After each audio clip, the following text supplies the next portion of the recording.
Of all the strange adventures which ever drew Holmes and me into peril, none began with such an air of triviality, nor ended with so grave a shadow. It started with a man at our door, trembling over a handful of yellowed pages. Yet those very scraps would rouse enemies unseen, stir whispers of scandal in the highest places, and place Sherlock Holmes himself upon the edge of ruin. Chapter 1. The Unsettling Visitor. It was on a raw November morning, the fog lying thick upon Baker Street, that I found myself once more opposite my companion at the breakfast table. Holmes, with his habitual indifference to sustenance, had pushed his eggs to one side, devoting his attention instead to a scrap of newspaper that trembled slightly in his long, nervous fingers. I, on the other hand, fortified myself with coffee, marveling, as ever, how my friend could survive upon so little. I had just ventured a remark upon the inclement weather, when a sharp rap echoed through the fog-dampened air outside. The bell clattered, and a moment later Mrs. Hudson's voice floated up the stairwell. "A gentleman to see you, Mr. Holmes." Holmes folded the paper, his eyes glinting with sudden interest. "Another petitioner, Watson. Note the timing. Early hours often bring desperation." A moment later the door opened, and a tall, angular man stepped into our sitting room. He was pale, his cheeks hollow, and the heavy coat he wore hung upon his frame, as though the flesh beneath had been diminished by sleepless nights. His hat, still wet with mist, trembled in his hands as he bowed. "Mr. Sherlock Holmes, and Dr. Watson, I presume." His voice quavered like a violin string pulled too tight. Holmes gestured him to a chair. "Pray, be seated, sir. You are laboring under no ordinary anxiety." The man sank into the chair, clutching his hat with white knuckles. "My name is Percival Dane. I have come to you not with a crime committed, but with a mystery unearthed, one that has already placed my life in jeopardy. Already my pulse quickened. A man on the brink of ruin, threatening letters, perhaps a family scandal." Holmes leaned forward, his interest visibly kindled. "Proceed, Mr. Dane," said Holmes. Dane drew a worn leather folio from his coat. He opened it carefully, as though afraid the very act might summon danger into the room.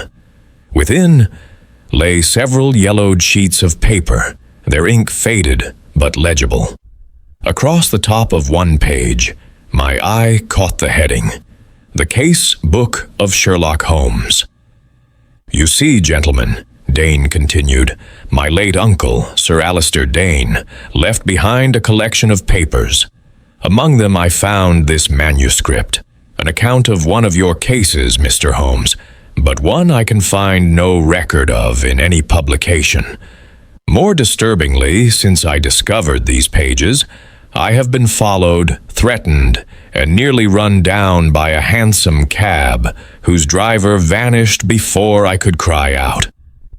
Holmes took the papers, scanning them with that hawk-like intensity which never failed to impress me. He turned one page, then another, his brows knitting. "These are indeed written in the hand of my old biographer, Dr. Watson." He glanced at me, and I felt a shiver travel the length of my spine. The penmanship was unmistakably mine, though I had no recollection of ever drafting such a tale. "Impossible," I exclaimed. "I have never—" "Precisely, Watson," Holmes cut in smoothly. "And therein lies the enigma." For several minutes silence reigned, save for the crackle of the fire. Holmes laid the manuscript down at last, steepling his fingers. "Mr. Dane, you say your life has been threatened. By whom?" "I cannot say," Dane whispered, "but twice I have been accosted. Once by a figure in a dark cloak, who warned me to burn the papers, and once by an anonymous letter that read only, "The case book must remain closed, or you shall be closed forever." Holmes's eyes gleamed with the light of battle. "Watson, take note. We are not merely dealing with lost literature. We are entangled in a matter someone fears to see revealed. And that, my dear fellow, is far more perilous than any theft or murder." I felt a chill crawl over me despite the fire. For in that moment, as the fog pressed against the windows and the lamplight flickered, I realized we had stumbled upon a mystery that touched not merely upon crime, but upon the very shadow of Holmes's own legacy. Holmes rose abruptly, pacing the room. "Mr. Dane, your timing is fortuitous. You may consider yourself under our protection. But be warned, the moment you stepped into Baker Street, your pursuers will know the chase has truly begun." And so began the strangest adventure I was ever to record, the mystery behind the missing casebook, and the perilous chain of events it would unleash. Chapter 2. The Missing Pages. The fog had thickened by the time Mr. Percival Dane departed our rooms, leaving Holmes and me alone with the curious manuscript. The gas lamps outside glowed dimly through the veil, throwing our chamber into a wavering half-light. Holmes sat cross-legged upon the hearth rug, the papers spread before him like relics of some ancient puzzle. I confess, a most uncanny sensation overcame me as I beheld my own hand upon the faded pages, the slant of the pen, the peculiar way I looped my W. It was all there, and yet not a line of the tale stirred any recollection within me. "Holmes," I muttered, "this is some elaborate forgery." The paper, perhaps old enough to deceive, but the handwriting— Holmes cut me short with a gesture of his long fingers. "Not so fast, Watson. Observe this margin here." He indicated a tiny mark, scarcely more than a smudge, set into the bottom right corner of one sheet. On closer inspection, I discerned it to be a series of dots and dashes, so faint they could easily have passed unnoticed. "A code?" I ventured. Holmes smiled faintly. "A cipher, most assuredly. I have seen the hand before, once in the records of the Foreign Office, and again in a private file concerning political blackmail. It is no forgery, Watson. These marks were inscribed with purpose." I bent over the page, bewildered. "But what possible connection could there be between an unpublished case of yours and the intrigues of government?" "That, my dear fellow, is precisely what we must determine." Holmes rose and began pacing, his dressing gown swirling about him like a cloak. He lit his pipe, sending curls of smoke into the air as he spoke. "Consider. Dane's uncle discovers these pages and hides them. Dane inherits them, and immediately shadowy figures press upon him with threats. The motive? Clearly the contents are more dangerous than their appearance suggests. At that moment, Mrs. Hudson entered with a small tray. "A letter for you, Mr. Holmes, left at the door, no postmark." Holmes tore it open with his usual impatience. Inside was a single sheet, upon which had been scrawled in jagged strokes, "Cease your inquiries, or the casebook shall claim you too." No signature, no hint of origin, only that ominous warning. Holmes studied it briefly, then tossed it to me. "Disguised hand," he said, "but the ink is fresh, the smudge still damp. Our correspondent lingers close by. Likely he watched Dane depart this very room." A prickling unease stirred in me. I went to the window, but the fog yielded nothing save the yellow halo of the nearest lamp. "Holmes," I said, "this borders on the fantastical. A forged manuscript, threats from faceless enemies, a cipher. He turned, his eyes alight with that fierce, intellectual glow I had come to know so well. Not fantastical, Watson. Elementary, the forgery theory collapses the moment you note the cipher. No forger would risk planting a code whose meaning he could not himself unravel. No, this manuscript is authentic. But authentic to what? That is the question. He gathered the sheets swiftly into his hand.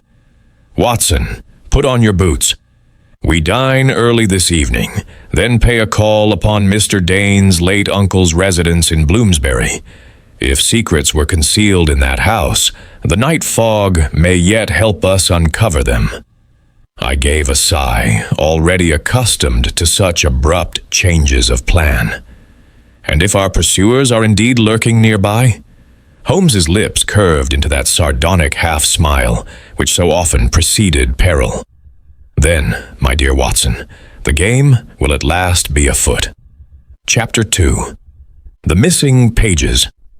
The fog had thickened by the time Mr. Percival Dane departed our rooms, leaving Holmes and me alone with the curious manuscript.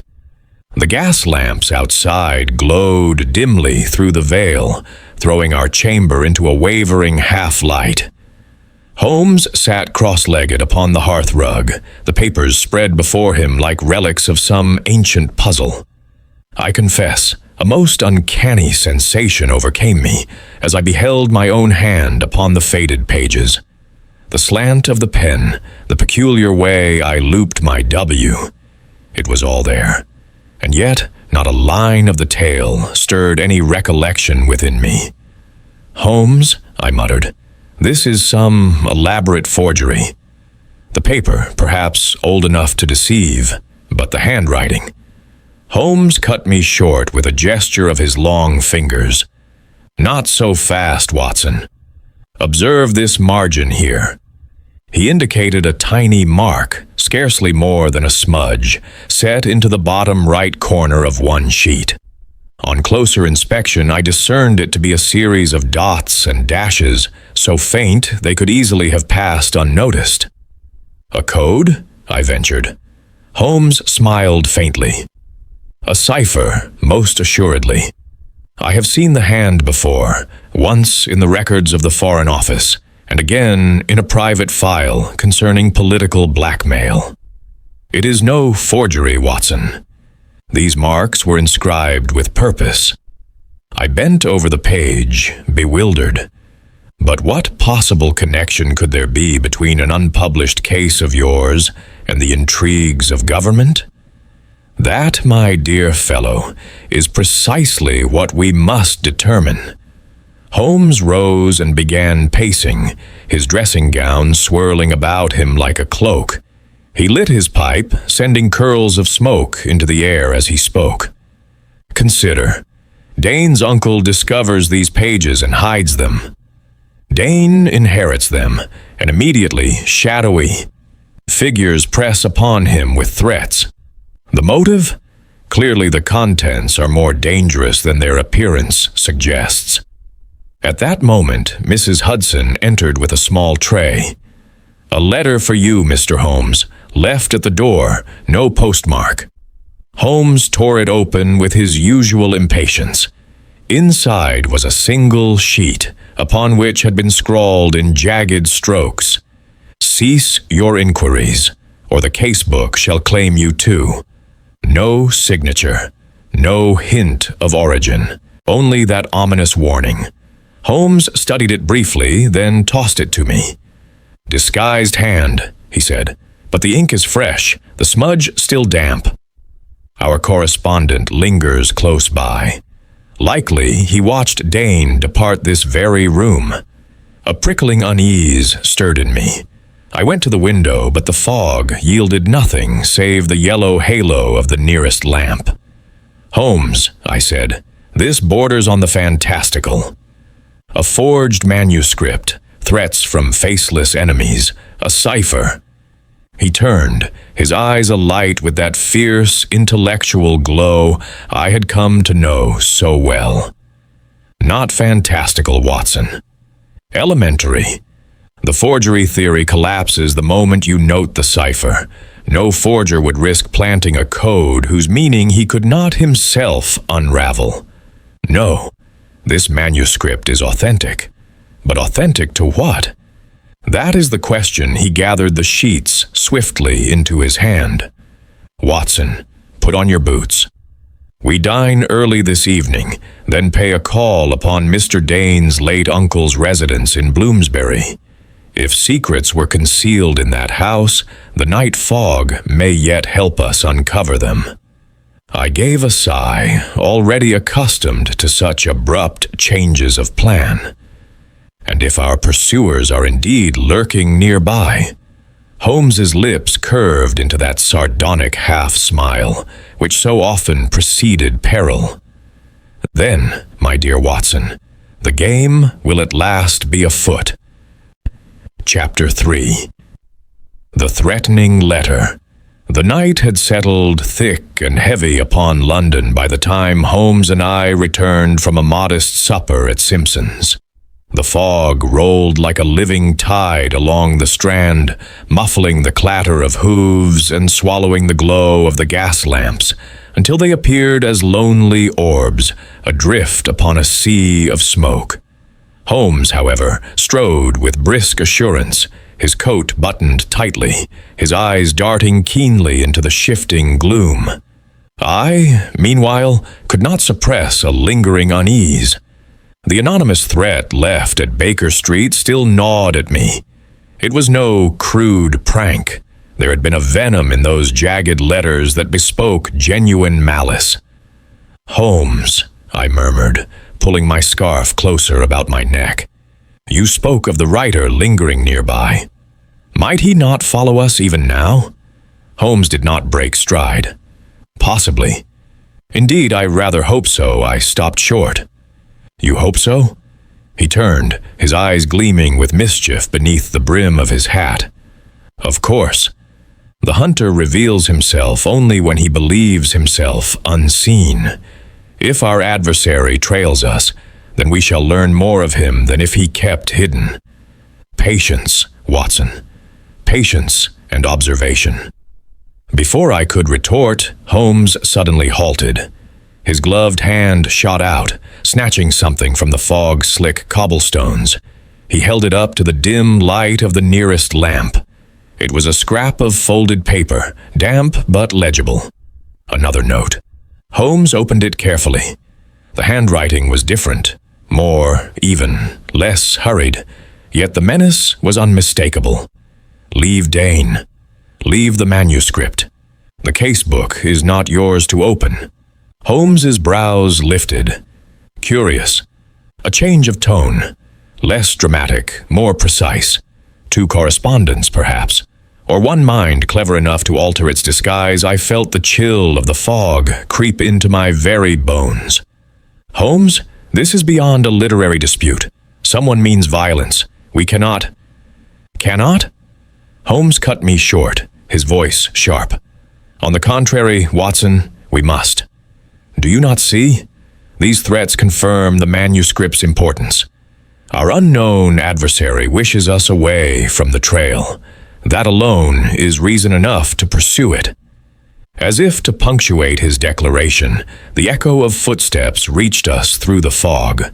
Slow, deliberate, too regular to be chance. Holmes raised a finger for silence. We walked on, turning into a narrower street. The footsteps followed. At once, Holmes quickened his pace, drawing me with him into a sudden alleyway. We flattened ourselves against the damp brick wall as the figure emerged from the mist. A tall man, cloaked, his hat pulled low. He paused, glancing about, and for an instant the faint glow of a cigar flared beneath the brim. Then he moved on, his silhouette vanishing into the vapor like a phantom. Holmes's hand closed upon my arm, restraining me from pursuit. "Not yet, Watson. To chase him now would gain us nothing but his suspicion. Better we let him, believe us ignorant of his presence." We returned to Baker Street in silence, the echo of those footsteps still ringing in my ears. Inside, by the warmth of the fire, Holmes laid both notes side by side upon the table. "Observe, Watson, the second is written upon thicker stock, of a kind favored by gentlemen's clubs. The ink is foreign, French manufacture.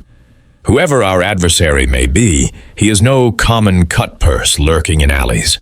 He belongs to society, wealthy, educated, dangerous." Holmes leaned back, the smoke from his pipe curling about his sharp features.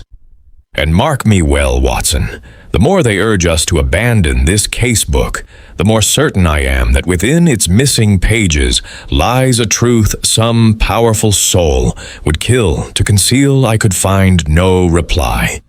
A dread settled upon me as I gazed at the firelight dancing across those ominous scraps of paper. For the first time in my long acquaintance with Holmes, I wondered not what danger awaited us, but whether this was a game we could survive at all. Chapter 4. The House in Bloomsbury. The following morning broke gray and lifeless, the fog of the previous evening still clinging to the city like a pall. Holmes was uncommonly restless, pacing the sitting room with his violin tucked beneath one arm and the manuscript pages spread upon the table. His movements had the air of a hawk impatient to take flight. At last he turned sharply to me. "Watson, it is time. Mr. Dane awaits us in Bloomsbury. Whatever truth lies buried in his uncle's house, we shall unearth it today." Dane arrived shortly thereafter, pale and drawn from a sleepless night. He clutched his hat as though it were a talisman. "I tell you, gentlemen, I dread that house," he confessed.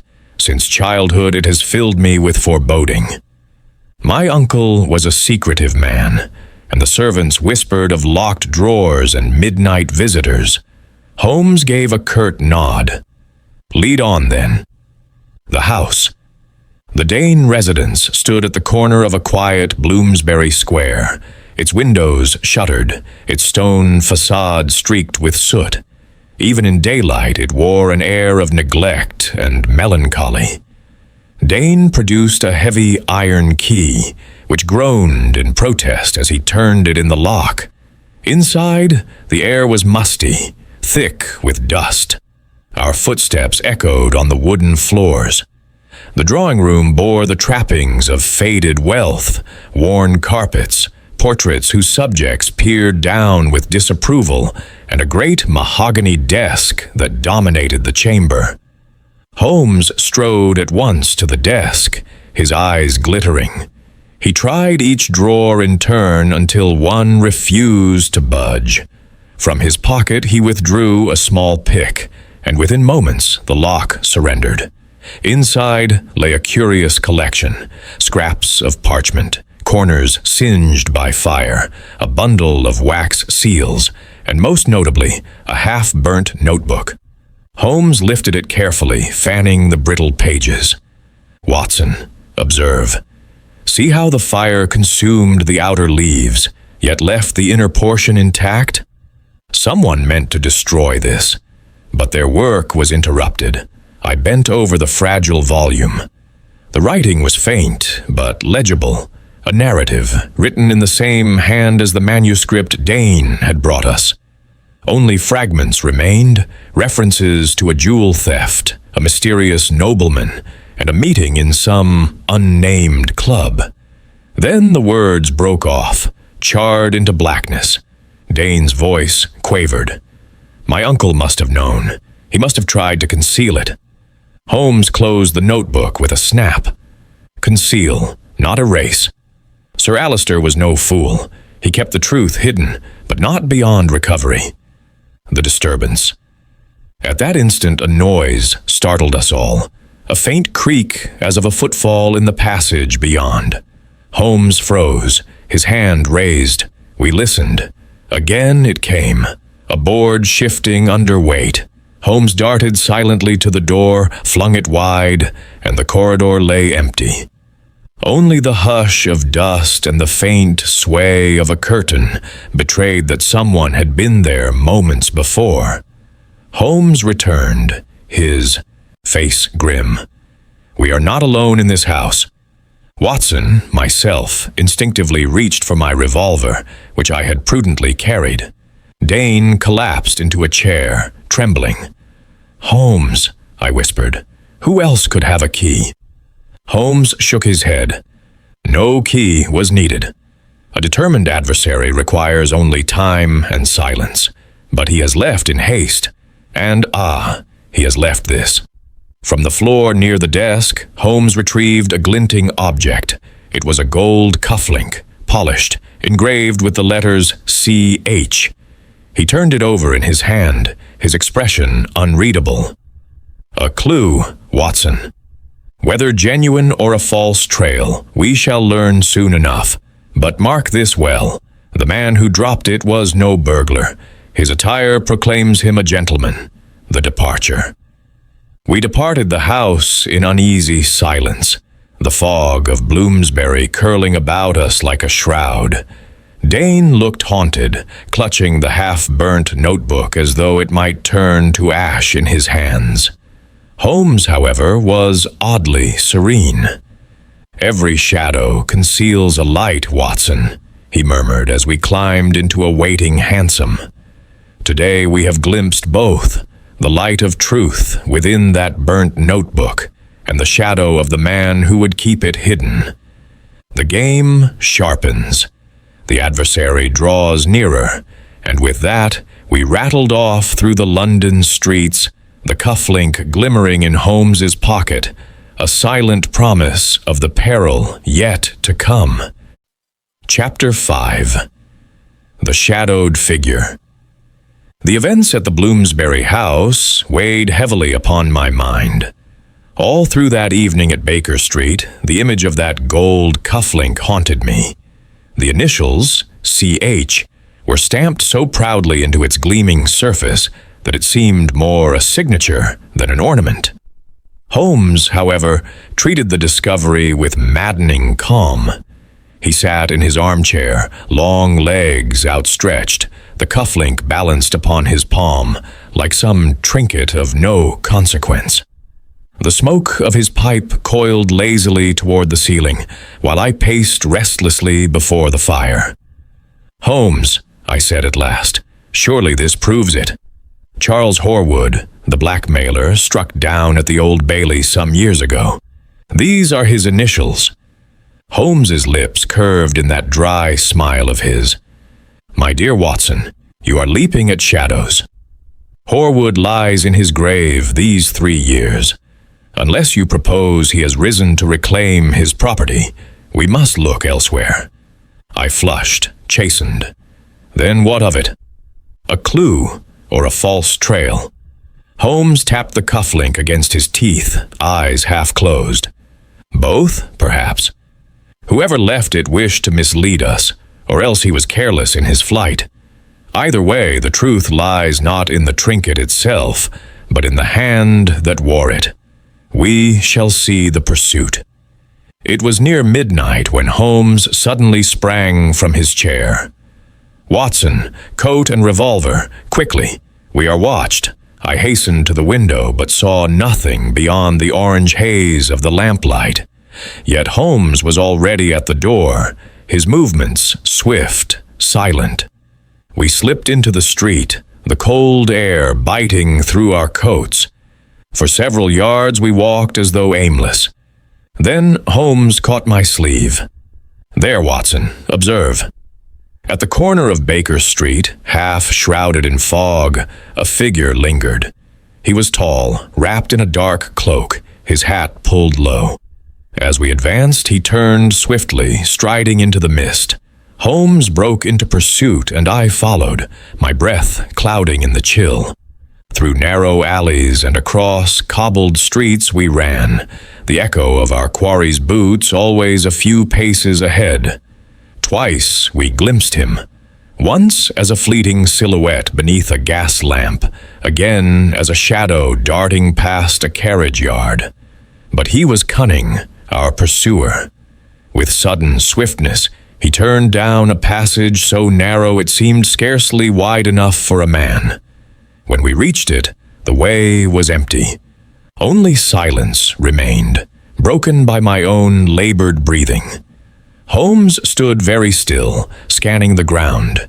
He stooped, lifted a damp scrap of cloth, and held it to the light. "Part of a glove," he murmured. "Fine kid leather, Italian, not the wear of a common ruffian." The reflection. We returned to Baker Street weary but not defeated. Holmes laid the scrap of glove beside the cufflink, as though the two objects might converse with one another. "Watson," he said, "our adversary is no stranger of the gutter. He is a gentleman, or one who aspires to appear so. The cufflink, the glove, the French ink on that letter. They speak of wealth, education, refinement. Yet such a man lurks in fog and shadows, trailing us like a thief." I could not suppress a shudder. And his aim? The manuscript? Holmes's eyes gleamed through the haze of pipe smoke. Not the manuscript alone. There is something in its missing pages. Watson, something grave enough that powerful men conspire to keep it silent. I begin to suspect we are brushing against scandal of the highest order. At that moment, a knock rattled the door. Mrs. Hudson's anxious voice called up the stair. "A note, Mr. Holmes," slipped under the door again. Holmes opened it, and we both read the words scrawled in bold hand. "You are warned. Pursue this further, and the next shadow you see will be your own." Holmes smiled grimly. "Excellent. Our phantom grows bolder, and when the hunter grows bold, Watson, he commits the very errors that betray him." Chapter 6. The Society of Collectors. The morning after our shadowy pursuit dawned bleak, with a drizzle that turned the London streets into mirrors of slate. Holmes was already at his desk when I rose, surrounded by a chaos of correspondence. His eyes glittered with suppressed excitement, and I knew at once he had made progress. "Watson," he exclaimed, holding up a note, "our phantom adversary reveals his colors at last. Observe." The letter was written in an elegant hand upon embossed stationery, bearing the crest of a bookbinders' guild. It invited Holmes to a private symposium of collectors at the Langham Hotel that evening. The subject, rare, unpublished manuscripts. I looked up, startled. A trap? Holmes's smile was thin. "Without question, but traps may ensnare the hunter as well as the prey. We shall attend the gathering." At 8 o'clock, precisely, Holmes and I entered the grand hall of the Langham, its chandeliers gleaming like constellations against the smoke of cigars and the murmur of distinguished voices. Around us gathered a select company, wealthy patrons, antiquarians, and men of letters, whose faces I half recognized from the papers. In the center, a long table displayed treasures under glass, fragments of Shakespearean drafts, forgotten Elizabethan poems, and, most curiously, several anonymous manuscripts bound in faded leather. Holmes bent close to me, his lips barely moving. "Note their eyes, Watson. Every glance weighs value, not beauty. This is not scholarship, it is commerce, and commerce of the most unscrupulous kind." We had scarcely taken our seats when a portly gentleman approached. His beard was immaculate, his voice smooth as butter. "Mr. Holmes, I presume?" "I am Sir Alaric Mortlake, chairman of this humble circle. We are honored by your presence." Holmes inclined his head politely, though his eyes remained cold. "Your circle, Sir Alaric, seems less humble than most. Am I correct in supposing that unpublished works of living or deceased authors pass frequently through your hands?" Mortlake's smile tightened. "Only through the most legitimate channels, I assure you." Holmes gave the barest nod. "Naturally." Whispers and suspicions. As the evening progressed, hushed conversations filled the hall. A thin gentleman with pince-nez leaned toward us. "You seek the lost casebook, do you not?" "Dangerous business, sir. Dangerous indeed. There are those in this room who would pay handsomely to possess it, and others who would go to darker lengths to ensure it never sees daylight." His words sent a chill through me. Before I could reply, he melted back into the crowd. Holmes, however, seemed invigorated. He whispered in my ear, "Do you note how freely they speak? They believe we are entangled now, that we cannot resist their bait." A red herring. Later that evening, as we departed the Langham, Mortlake himself pressed a small slip of paper into Holmes's hand. "You may find this address of interest, Mr. Holmes. A dealer who claims to have handled Dane's manuscript before you, the address was in Clerkenwell." I saw suspicion flicker across Holmes's face. "Generous of him," I remarked as we walked into the drizzle. "Too generous," Holmes replied darkly. "When information is given freely in such circles, Watson, it is rarely the truth. No, Mortlake wishes us to chase shadows, while the true prize remains elsewhere." Holmes's deduction. Back at Baker Street, Holmes spread the cufflink, the glove scrap, and the letters upon the table. He studied them with his piercing gaze. "Watson, we now perceive the shape of our adversary. The Society of Collectors, respectable in name, criminal in deed, hungers for Dane's manuscript. Within its pages lies a truth dangerous enough to make them conspire. Yet note, they do not destroy the fragments outright. They covet them. That paradox is the heart of this affair." He leaned back, steepling his fingers. "Mark me well, Watson. The next blow will not come from some lurking figure in the fog. It will strike at Dane himself, and when it does, we must be ready." I could not suppress a shiver. For the first time, I saw in Holmes's eyes not merely the thrill of the chase, but a shadow of foreboding. Chapter 7. The Betrayal. The following day was drear and oppressive, the drizzle of the night before having turned the streets into a mire of mud and glistening cobblestones. Holmes was unusually restless. He moved from window to fireplace, from fireplace to desk, like a caged panther. His instincts, honed by countless cases, were clearly warning him of impending mischief. By afternoon, a frantic hammering sounded at our door. Mrs. Hudson ushered in a servant girl, breathless and wild-eyed. "Mr. Holmes, Dr. Watson, it's Mr. Dane. He's been attacked in his lodgings." Holmes sprang to his feet, coat and hat in hand, before I had even risen. "Watson, come. The trap has sprung at Dane's lodgings." We arrived at Dane's rooms in Bloomsbury to find the place in disarray. The writing desk was overturned, papers scattered, the small fire grate cold and empty. Upon the floor lay Percival Dane himself, blood matting his temple, his face pale as chalk. I knelt at once, examining the wound. "He is alive, Holmes, struck from behind but not fatally." A glancing blow. Holmes crouched low, his hawk's eyes darting across the room. "Good. He may yet tell us what he saw. But see here, Watson." He pointed to the bare space upon the mantel, where the fragments of the casebook manuscript had been kept. They were gone. "The prize has been claimed." Dane stirred, groaning faintly. At last his eyes opened, full of fear. They took it," he whispered. "The pages, all gone." Holmes's voice was calm but urgent. Describe your assailant, Mr. Dane." Quickly, while memory is fresh, Dane's lips trembled. A tall man, well-dressed, his voice refined. He said only, "This is for your safety as well as ours." Then came the blow. Holmes's expression hardened. As I suspected.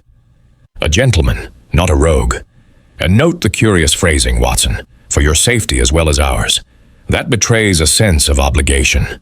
They do not wish Dane dead, only silenced. The evidence. Holmes rose, examining the desk. He plucked a fragment of fabric caught on the splintered wood. "Ah, a second clue, Watson. This time not dropped but torn away in struggle. A cuff of fine velvet, dyed deep green. Only a handful of London tailors keep such cloth in stock." He slipped the scrap into his pocket, his face alight with satisfaction. We now possess 3 tokens of our adversary: a gold cufflink, a kid leather glove, and a velvet cuff. Piece by piece, the mask is slipping. I could not help but protest. But Holmes, Dane is ruined. The manuscript fragments are gone. Have we not failed? Holmes's gaze was sharp as a blade. On the contrary, Watson, the theft is our opportunity. The moment one covets an object enough to seize it, he reveals his hand.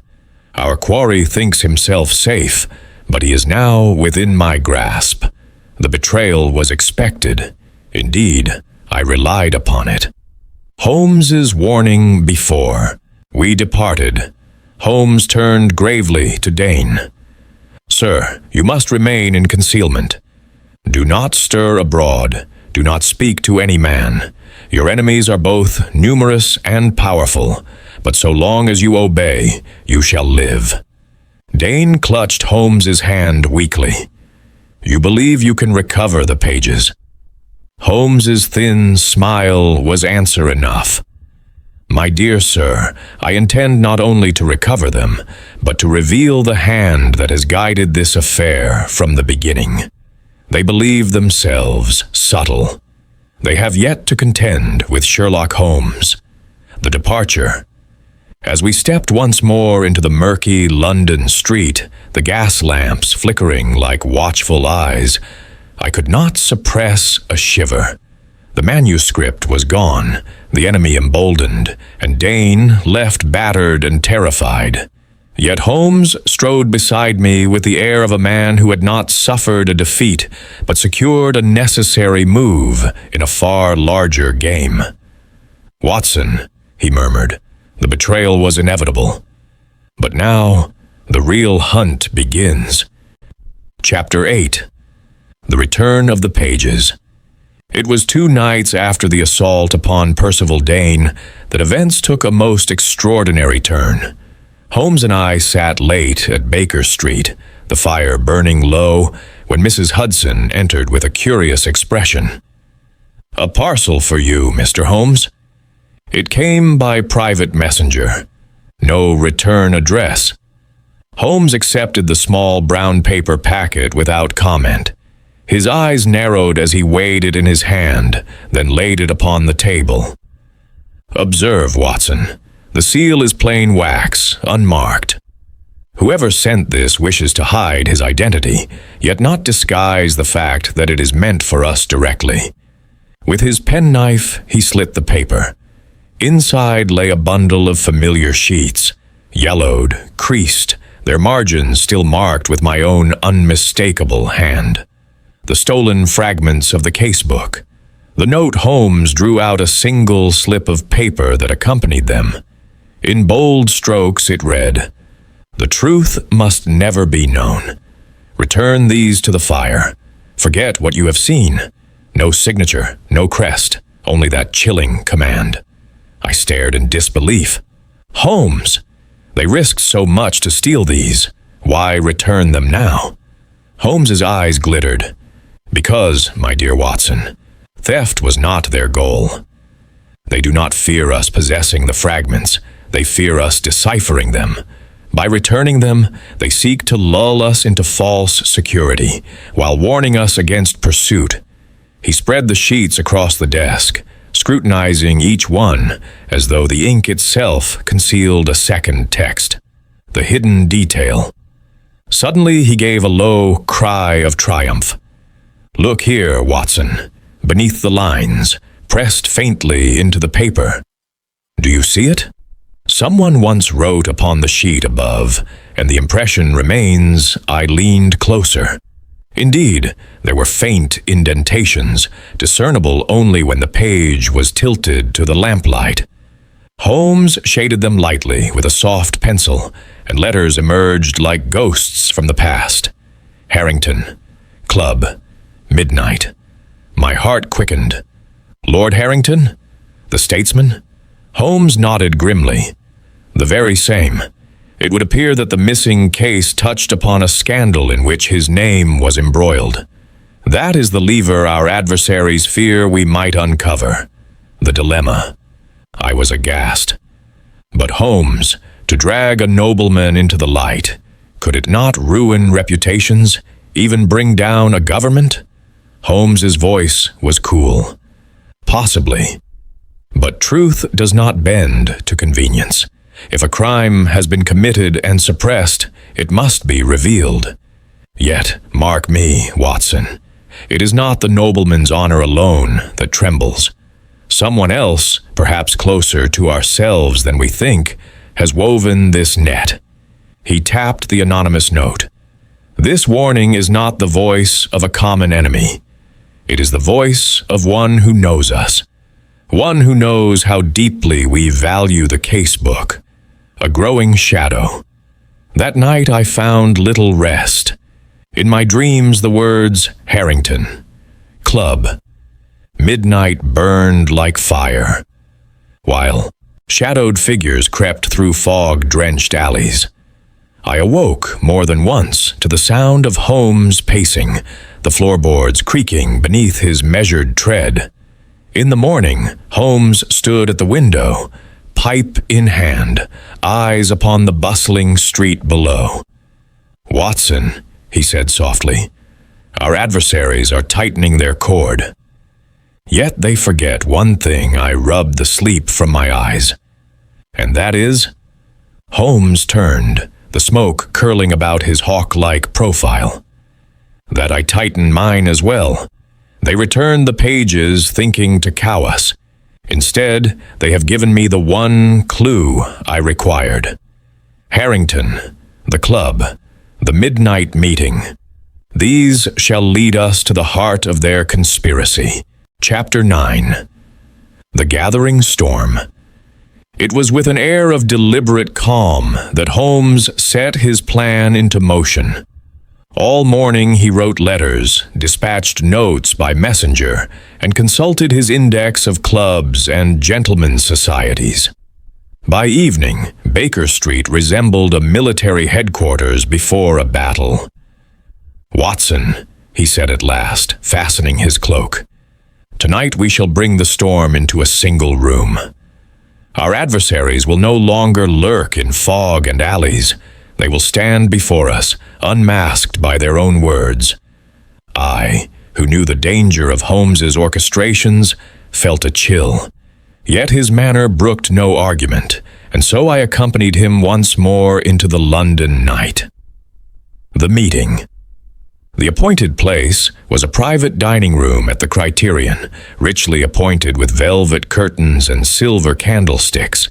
Around the table sat a curious company. Inspector Lestrade of Scotland Yard, summoned at Holmes's insistence.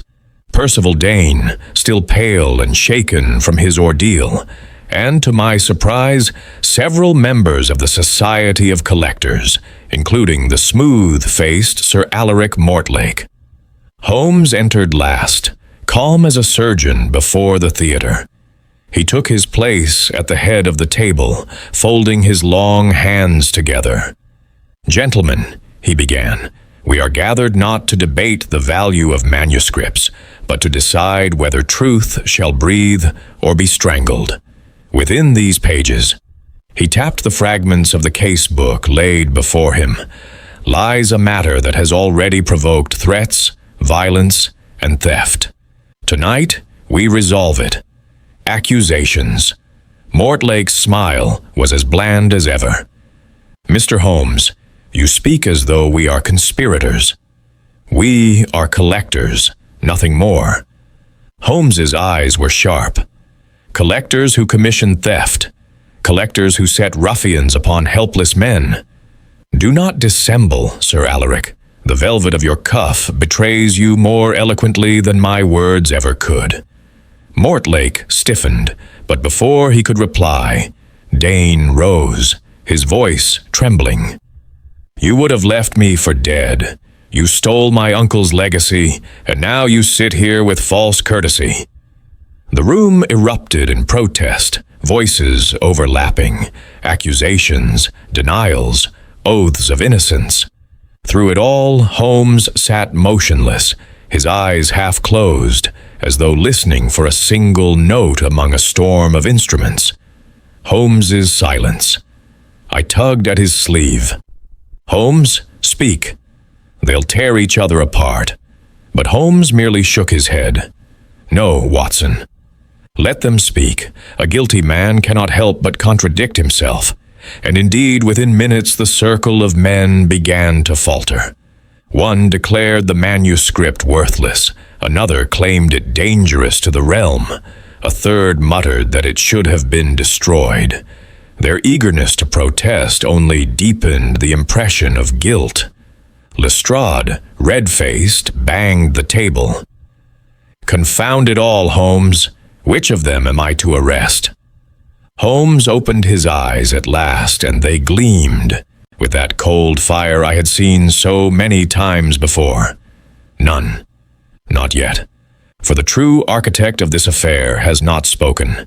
But he will, Watson. He will." The shadow over Dane. At that instant, Dane gave a sharp cry, clutching his side as though struck by some sudden pain. All eyes turned to him. His face was deathly pale, his hand trembling upon the table. I cannot remain," he gasped. "This business is cursed. Holmes, burn the pages, I beg you. Burn them before we are all undone." Holmes rose slowly, his gaze fixed upon Dane with piercing intensity. "Do you hear it, Watson? The note that does not belong in the symphony. Among the many voices, his is the one that falters. Tonight's gathering has revealed more than our adversaries intended. The storm is about to break." The room fell into a tense silence. Outside, thunder growled over London, as though nature itself prepared for revelation. Chapter 10. The Shocking Twist. The thunder outside broke in earnest as Holmes stood at the head of the table, his tall frame outlined against the flicker of candlelight. All eyes were upon him. Lestrade impatient, Mortlake seething, Dane trembling like a reed in the storm. Holmes raised a hand. "Gentlemen, you have hidden in fog, lurked in corridors, and struck down a defenseless man, all to keep this manuscript buried. But tonight, the veil falls." He held up the yellowed pages, his voice resonant. "Watson, you swore you never penned these words. And you did not. Yet the hand is yours, the ink your own. How is this possible? Because these were taken from a set of notes I myself dictated years ago, but never permitted you to publish. Notes of a case so perilous, so entangled with scandal, that I vowed it must never see the light." I started, aghast. "Holmes, your own notes? Then all this time?" Holmes's eyes flashed. "Yes, Watson. The lost case book is no forgery nor forgotten draft. It is mine, my private record, and it concerns Lord Harrington, a jewel theft, and a crime hushed at the highest levels of society." A murmur swept the table. Mortlake leapt to his feet. "Then it is priceless. The exposure would shake Parliament itself." "Precisely," Holmes cut in, "which is why your Society of Collectors coveted it. But you misjudged. It was not merely curiosity you pursued, it was power. Blackmail the trap springs. Holmes turned suddenly to Percival Dane, his gaze cold and merciless. "And now, Mr. Dane, shall we dispense with the pretense?" Dane recoiled as though struck. "Pretense? I was attacked, threatened. I begged your help." Holmes's voice was iron. "You played the victim well, but consider, how came those fragments to your hands? Not by inheritance, but by theft from my own archives years ago. Your uncle was no innocent keeper of curiosities. He was a collector of secrets, and you his willing accomplice." The color drained from Dane's face. His lips worked soundlessly. Holmes pressed on, relentless. "You staged your own attack, left clues to mislead me, cufflink, glove, cuff, all planted to scatter suspicion. But you overreached. You returned the pages, hoping I would believe in unseen enemies. Yet in your panic tonight, you betrayed yourself. A true victim cries for justice. Only the guilty man cries for fire." The revelation. Lestrade slammed his fist upon the table. "By heavens, Holmes, are you saying Dane orchestrated the whole affair?" Holmes inclined his head. "Not the whole. He was aided by men like Mortlake, who sought to profit. But Dane was the fulcrum. He sought to sell the manuscript, to wield its scandal like a blade. And when I drew too near, he attempted to weave me into his scheme." Dane's composure collapsed. He sank into his chair, burying his face in his hands. I only wished to escape poverty. My uncle left me nothing. They offered me fortune if I produced the case book. I never thought, never dreamed, it would go so far." Holmes's voice softened, though it carried a note of finality. "And therein lies the peril of secrets, Watson. Once loosed, they grow claws. No man can hold them without blood being spilt." The burning Holmes gathered the fragments, struck a match, and held the flame aloft. The men around the table gasped as he set the first page to fire. Slowly, deliberately, he consigned the manuscript to the hearth. The flames devoured the words, curling the ink into black ash, until nothing remained but smoke drifting up the chimney.